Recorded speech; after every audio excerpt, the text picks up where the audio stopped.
we are being asked to make submissions to the National Policy Forum on international policy and strategy, and I'll obviously be making them alongside other people. But I think we need to remember that the democracy of our party resides in the membership and in the affiliates. And it's that voice that has got to be the final arbiter through party conference. There must not be a process in which party conference and decision making, which comes from the constituency parties and from trade unions, can be bypassed or sidelined. And it's something that I was very keen to promote during the time that I had the honour to be the leader of the party.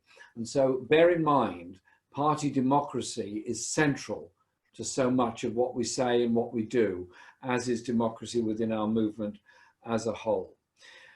The great issues facing the world at the present time are many, but in a sense can be boiled down to a short number of points. The coronavirus pandemic, was warned of by the World Health Organization in the beginning of January. Donald Trump doesn't like the World Health Organization. Boris Johnson doesn't like the World Health Organization. The Tory party doesn't like the World Health Organization. Why? Because it's a UN institution and they're not keen on UN institutions anyway. But secondly, because it is dedicated to the universal provision of healthcare throughout the world. And it's had running battles with the private medical lobby, with the insurance lobby and all the others that in the name of overseas aid want to bring in private medicine and health insurance rather than the universal model that we want to bring in. Point one, our overseas development policy must reflect the principles of our National Health Service, free at the point of need for everybody in all countries. And what coronavirus has also shown us is there's no hiding place from a pandemic. All the bombs and all the guns in the world are not going to stop the virus spreading. And health inequality and poverty around the world mean if you're poor, you're more likely to die from it. And the death rate amongst the Black community in New York, in Chicago, all across the USA is an indication of the institutional racism in economic and social policies in the US as well as in many other parts of the world. So coronavirus, coming out of it, there's going to be huge problems economically and in other areas.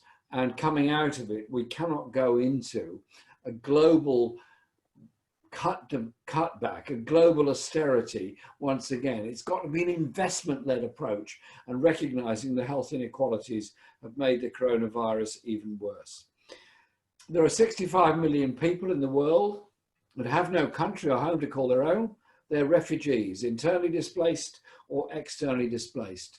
They're victims of environmental degradation, they're victims of war, they're victims of dictatorships, they're victims of human rights abuse. We, as a party, should always be with the refugees and not joining in the sort of xenophobic stuff that some of the newspapers put out about the danger of refugee flows. Well, Bangladesh is hosting 1 million Rohingya refugees at the present time. Think about that figure, 1 million people are refugees in one country. And there are people in refugee camps in Lebanon, in Jordan, in Libya, in some cases Palestinian refugees that have been there 70 years. And there are others who are more recently arrived. And the Iraq war has a lot to answer for in the destabilization of the whole region and the flow of refugees that come from it. So I believe our policies must be centered around human rights and around justice and adherence to international law and conventions, including the conventions on the rights of the child, the rights of refugees, and the anti-discrimination ones. The other issue that's facing the planet, and well, there are many, but a very crucial issue is survival, the environmental crisis that is upon us. And one of the side effects, and a strange irony, but the world is full of ironic changes, is that with all the horrors of the corona crisis, many people in the world's big cities have breathed clean air for the first time in their lives. Here in London, where I live, the air is noticeably cleaner than it was 3 months ago.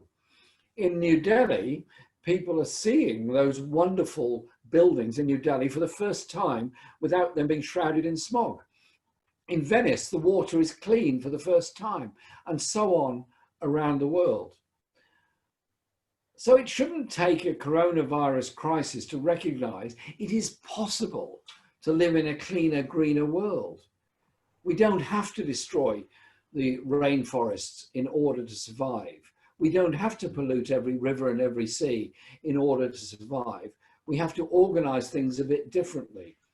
Only socialist values and socialist ideas can actually say you consume the resources you need, but you protect the natural world in order that it's there for future generations. And so the postponement of COP26 till next year is an opportunity, not a problem. It's an opportunity for us to build that campaign, for us to make a very big contribution. I'm proud of our policy of a green industrial revolution, of green energy jobs, of green development, of sustainable development in the world. So we don't threaten people with environmental policies. We work with people to bring about that cleaner, greener world.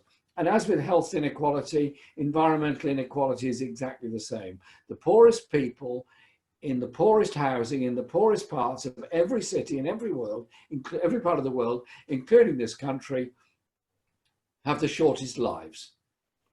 That's what environmental degradation and pollution does. And so those, I think, are the big issues and principles that we've got to work around in developing our policies. There's going to be a strategic defence and security review. It's happening through the select committee system in Parliament. I'll be making my submission to it, as I'm sure will many others. Surely the lessons of the refugee flow, the lessons of terrorist growth are: you abuse human rights, you promote economic inequality, you damage the environment, it has consequences. It has consequences in conflict and war. It has consequences of danger for all of us. And the Nuclear Non-Proliferation Treaty review, which should have taken place 3 weeks ago, didn't take place because of the corona crisis, and I think that's entirely understandable. I was on a call a couple of days ago with the UN Disarmament Commissioner and the American Bar Association Disarmament Committee as well, who were talking about the legalities of it all. And they were making the point that in response to the corona crisis, Antonio Guterres called for a worldwide ceasefire in all the conflicts, Yemen and everywhere else. To some extent, there's been some adherence to that, not anything like enough. But surely if we can call for a ceasefire during corona crisis, we can call for a ceasefire at any other time. And that means not piling arms sales into Saudi Arabia, knowing they're going to be destroying life in Yemen, which has the worst health outcomes anywhere in the world at the present time.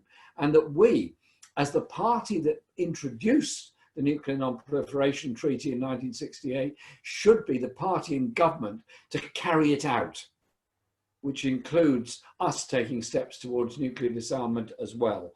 And I will be making those points, as I hope many, many others were, many others are as part of that review.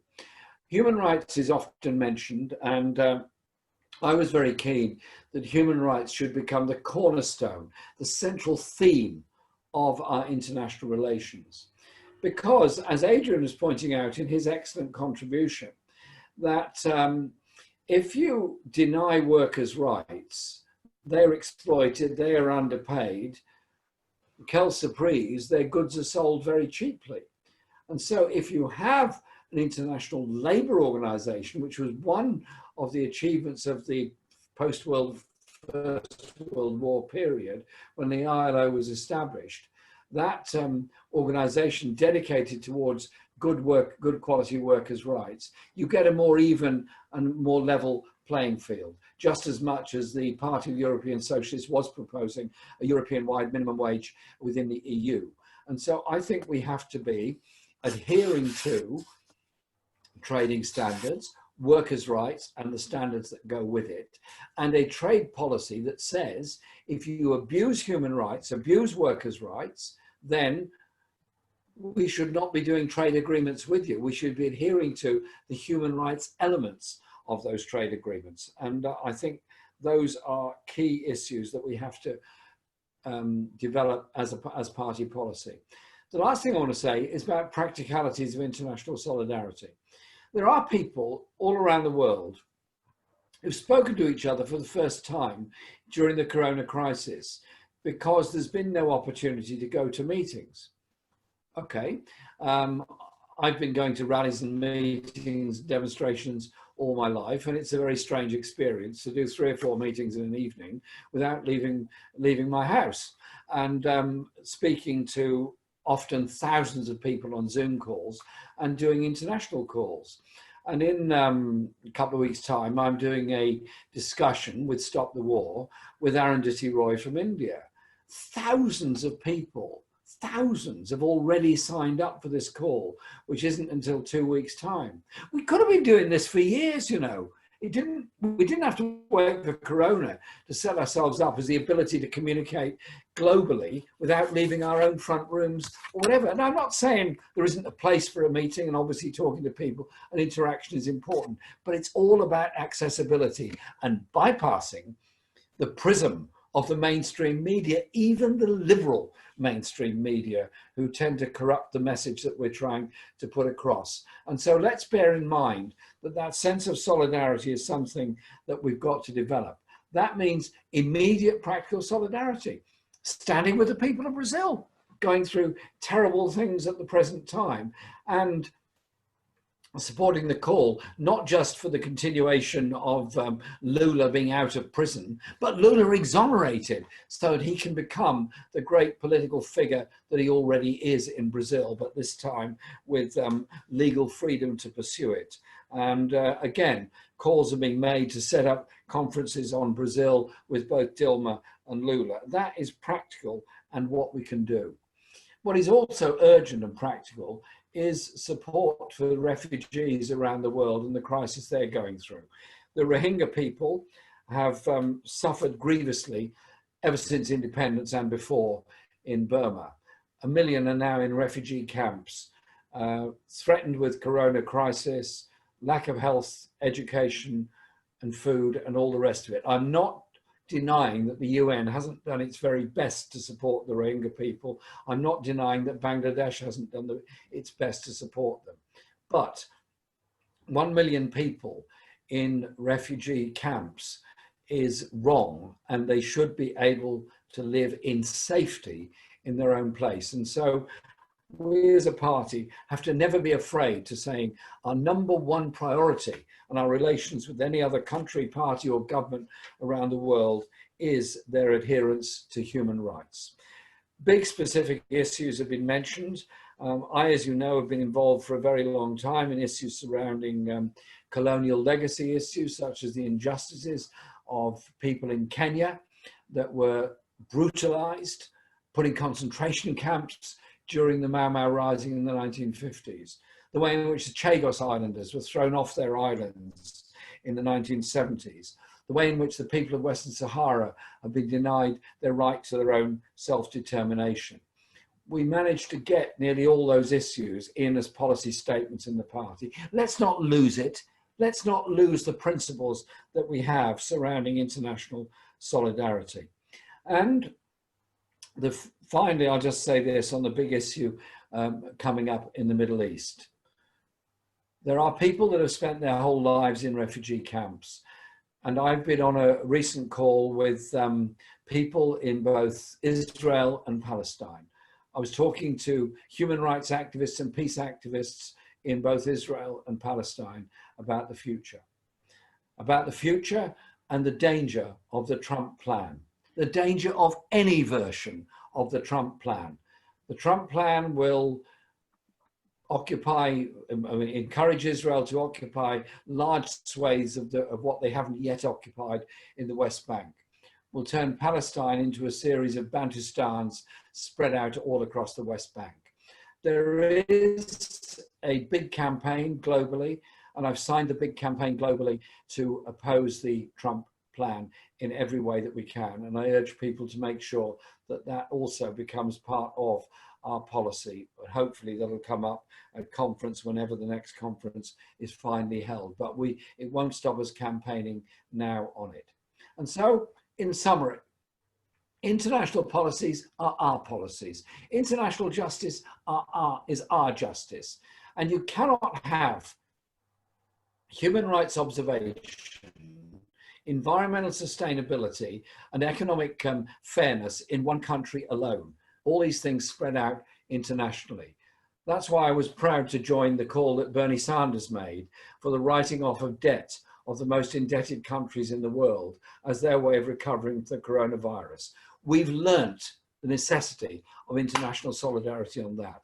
Coming together through mobile phones and computer screens and all the rest of it is actually a fantastic act of solidarity. Let's build on that and be the party that is the party for peace in the world, that is the party for human rights, that is the party for environmental sustainability. Those people that founded our party, Keir Hardie and others, had that vision. It will never die while we're all around. Thank you.